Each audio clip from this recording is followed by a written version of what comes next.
An American cowboy makes a mountain man breakfast.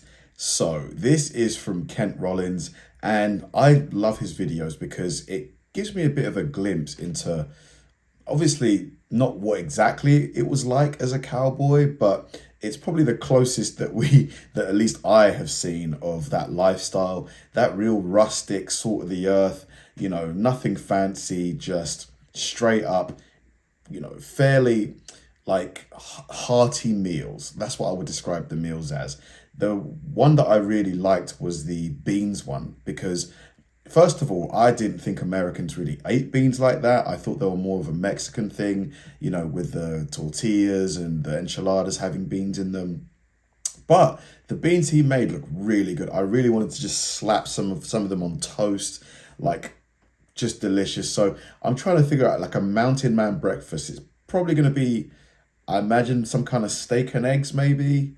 In this week's episode, what are we talking about? Layers and layers of goodness. Mountain man breakfast, from the hash brown potatoes to the sausage, bacon, cheese layered on up with the eggs. It is oh so good. And folks, it is easy and will feed a bunch of people. So you better hang on, because I'm going to the top of the mountain and get it before you get there. Let's go.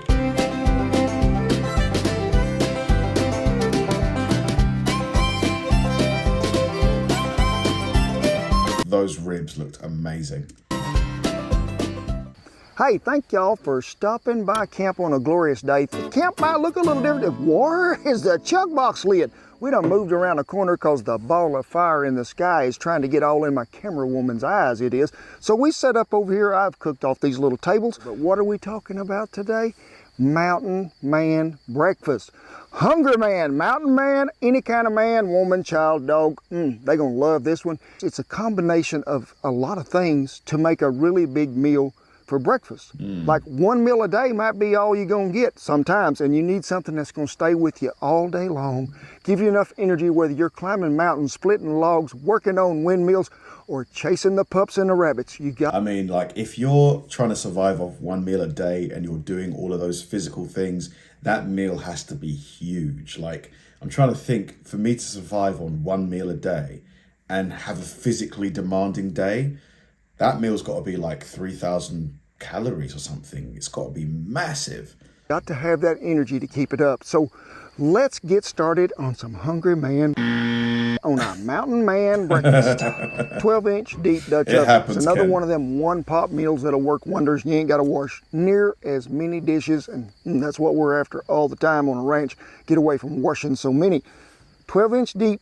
I done took me a whole pound of bacon and sort of sliced it into bite-sized pieces and browned it up where it's just right. Set it aside to drain on a paper towel, because we gonna need it. So I need you to get you a pound of some pork sausage. Now, you can use wild game sausage, you can use any kind of sausage, but I need it to just be regular old sausage. And what do we be liking? J.C. Potter, because Potter packs the flavor. Same pot that you fried that bacon in, there's going to be a little grease left in there, and we need to keep that grease, because what makes everything better? Bacon grease. It does. I mean, he's not wrong. He's not wrong. Bacon, when it's frying, is probably one of the nicest smells. Oh my God, just that smell. Oh. So don't leave nobody out. Get them in there. Take your wooden spatula. What? You ain't got no wooden spatula? Because we don't be using metal on cast iron. And let's just go ahead and crumble this before we take it to old Bertha. And we're going to brown this up just a little. Then while y'all wasn't watching, I done diced me up a red bell pepper, roasted a poblano that we got to peel while this is browning, and then we're going to put some onion, throw it all back in there, and be ready to go. So I'll meet you at the fire. Well, over here. At the fire. Man, I've said it like a million times, but the Southern accent is probably one of my favorite to listen to. It just, the fire, the way they roll the words, and oh man. Bertha will, or my dependable wood stove. And we'll have you a little link right down there below to where you can find out everything you need to know about this Cadillac, the super stove of all. But you seen me pull an eye out of there when we put that Dutch oven in there so we could get a little faster fry and get things to going. I have me a poblano pepper. It is roasted, toasted, and evenly charred all the way around. It is, and it's hot. So look in your back pocket. You know you got one of these, or go to that drawer in your kitchen to where you keep the Walmart bags, everything you got. I need you to slip that little pepper in there. And you know you be carrying around a little water in your pocket too. And just give him a little spritzing in there. Don't take much. Wrap him up, give him a little shake, and just let him sit over there and steam. That way that skin is going to come off so much easier when we get ready to take that off first. Because a lot of times you'll try and use a knife to get it off and it'll just take off half the pepper. Now, I done chopped me up one white onion, diced it up pretty good we did, and where does it go? Right in the Dutch oven. So just chunk her in there. One bell pepper, red in color, diced. A lot of folks make this recipe, they do, and they go down there to what? The frozen food aisle in the grocery store, pushing their little basket, doing their little basket deal, dumping the groceries in the basket. I've never shopped like that. You've never shopped like that. And what are they looking for? Frozen hash browns. Yes, they are. Is he going to make his from scratch? Yes, you can. I'm not going to judge you because I probably won't see you doing it while you're doing it. But hey, get you some red skin potatoes or some russets. I really prefer a red skin, and I used about 10 of them. Got them grated up ahead of time. Got them on some cold water because they'll turn dark if they won't. And are you interested in hash browns for say? Maybe you've been to the diner and you think these hash browns are not as crispy as I thought they should be. Well, don't you worry about that, because Cowboy Kent Rollins has come to save the day, and there'll be a link right up there to crispy hash browns. Oh, so good. The thing is, it's like he's right. Ideally, we would make everything from scratch because you've got a lot more control over it, but the time it takes, you know, like to grate those potatoes and then to squeeze the water out, you know, if you just got some frozen hash browns from the freezer, just stick them straight in the oven, bosh, they're ready in, what, 10 minutes? But then again, I suppose making hash browns from scratch probably doesn't take more than 15, 20 minutes maybe. So look out, Big, we're going to drain the water off. Do not do this in your kitchen floor. Me and Big can do it out here, but I recommend you don't do it in the house. Big says there ain't even nothing in that to eat. All right. When you take something wet like a potato or anything wet and you're going to put it in a hot substance that's got any kind of grease in it, you've got to get the water it's going to snap, crackle, pop really bad. So let's take them taters and squeeze dump them the out water. Here. Some of them tried to jump off Bertha, they did. Move that there. And I just need you to what? Roll them up here and let's try to mash that moisture. See how this is running out of there? Oh, wow. That's what we're after. We're going to get most of that moisture out of there because it helps them potatoes cook quicker, and it'll even let them crisp up a little if you just frying them. This is baked, so we're not going to really have that problem, but always take the water out of them taters. In the pot they go. Our tremendous poblano keeper. And most of the time you can just take that sack, and I want Shan to get up here to where you work this magic act, and then you just go to pulling this off. And guess what we have? Wow, that came off so easy. Okay. I think that's the way to do it, to be honest with you. A skinned poblano. A roasted skinned poblano. Now, look in there at that goodness. Seeds, membrane, all. Now, if you want to leave a little spice in there, leave that in there. Yeah. It ain't going to hurt a thing. We're going to just put it right here, and we're going to get rid of them because the puppies may want to bite here after a while. Everybody's in the boat, they are. Give it a stir. Now we're going to cook this to go ahead and let that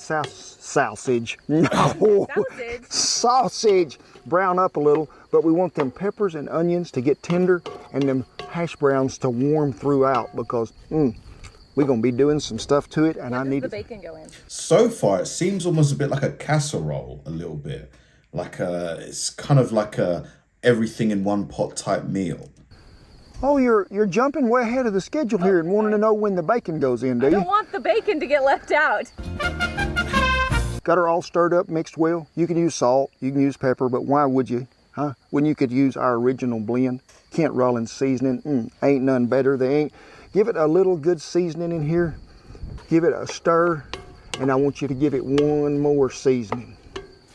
So just sprinkle her in there good. Man, guys, I'm so hungry, man. I've not eaten anything today.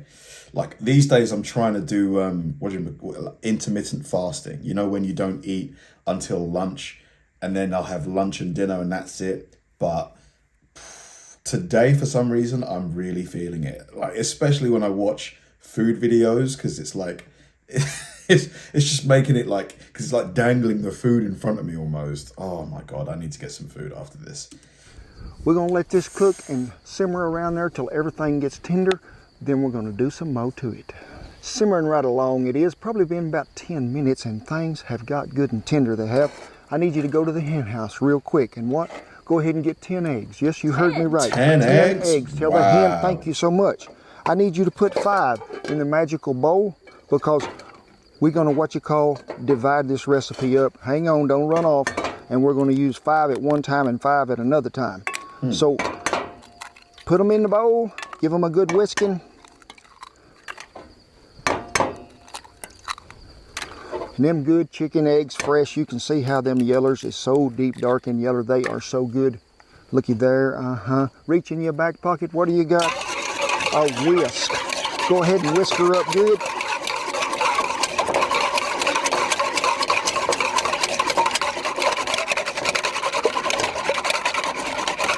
Tell you what, I wonder if he's gonna fry the eggs separately, or is he gonna put them in with the potatoes and all that stuff?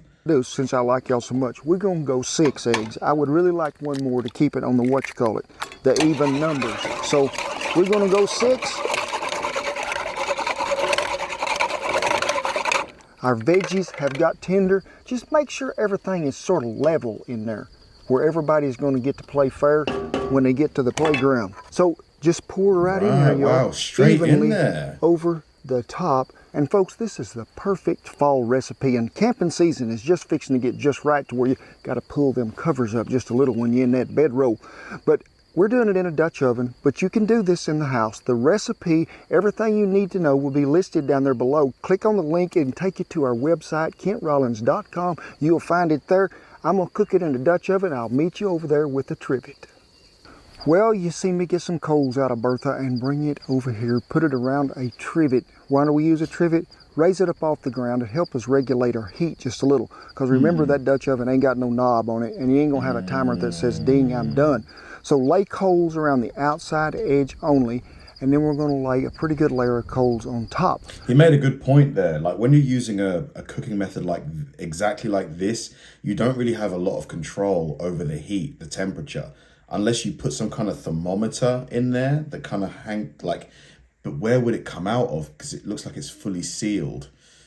Because yeah, how do you know how hot it is? You see me rotate the pot one way, the lid the other, because I did have a hot spot of coals on this side that was closest to me. It was simmering a little faster than the rest of it.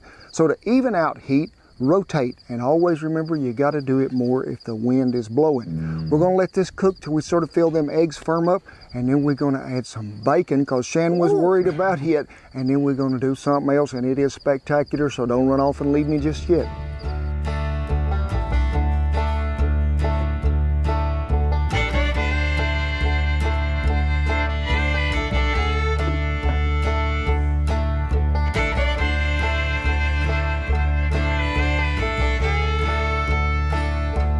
Man, this looks amazing.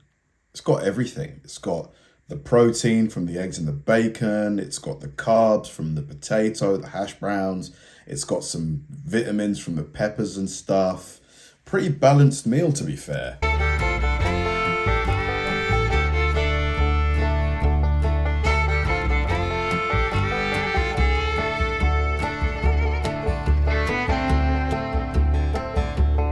Oh, wow.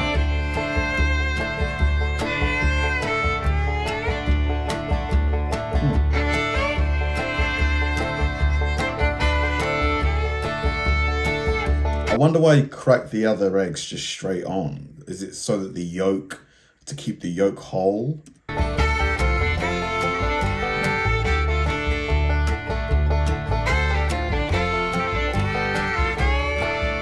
It's almost like a lasagna, like a breakfast lasagna. Ooh, wait, look at the layers upon layers of goodness. This will make a mountain man say, hey, I'm looking for a recliner. I ain't got time to work today. I'm over full. We should bust this little egg and see if anything happens here. Pull it out there. I mean, there is some good stuff in there. And I'm going to tell you right now, I'm going to take a bite of it, and then I'm going to even improve it more than that.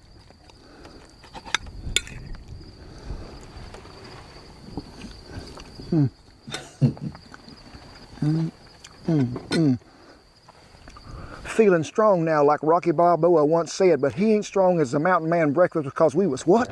Splitting wood all day long, shooting guns, getting them things that we're going to drag into camp, build a fire and make them eat, and then we're going to run to the top of the mountain. I love this guy. We got so much energy. I mean, we run so fast when we get up there and we think, I'm at the top of the mountain, I gotta run back down. So I would run all the way back down, get there I would, and what happened? I'd have me some more mountain man breakfast as a tarp went blowing by. Woo, folks, this is some of that good. What makes it better? Y'all know this guy? This is a new product. It is salsa? Kent Rollins salsa. Right. I mean, Describe the salsa. Yes, yes. I think for a little bit of heat, a little bit of like a different flavor, perfect, perfect. And the heat level, because people want to know. the salsa and the heat level. Okay. Heat on a scale from 1 to 2, I would call it a 1.5, okay? Now, it's got a little bite to it, but it's really not much. It's more of a smoky flavor that goes in there. It's made with traditional old dried chilies. They give it so much flavor. No jalapenos were harmed in the making of this. Ain't none in there. So, one more time, I'm going back. See all that goodness in there? Well, had a lot of good help today, I did. And I picked this right off the top. It ain't got nothing but just bacon and cheese and egg. And folks, y'all have seen the Big so many times in our videos, and it was really his birthday in September. And I think he wants some food, or she. I'm not quite sure. He is such a great dog. He knows what part to play. Here you go, my friend. You are first. There you go. Now, after that, seniority comes to Duker, the cheese inspector, and he says that's all right. Then it would come down to the mage. And then there's Sadie, the muncher. And Big, since you're so sweet, you get another bite. Shen, people want to know how come you don't never take a bite. Well, I do afterwards. Okay. Well, we hope you enjoyed this. It's really pretty simple to make. It takes a little time, but it is well worth the effort. Great camping recipe, great Sunday morning breakfast, Friday morning, Wednesday morning, holiday, every day of the week.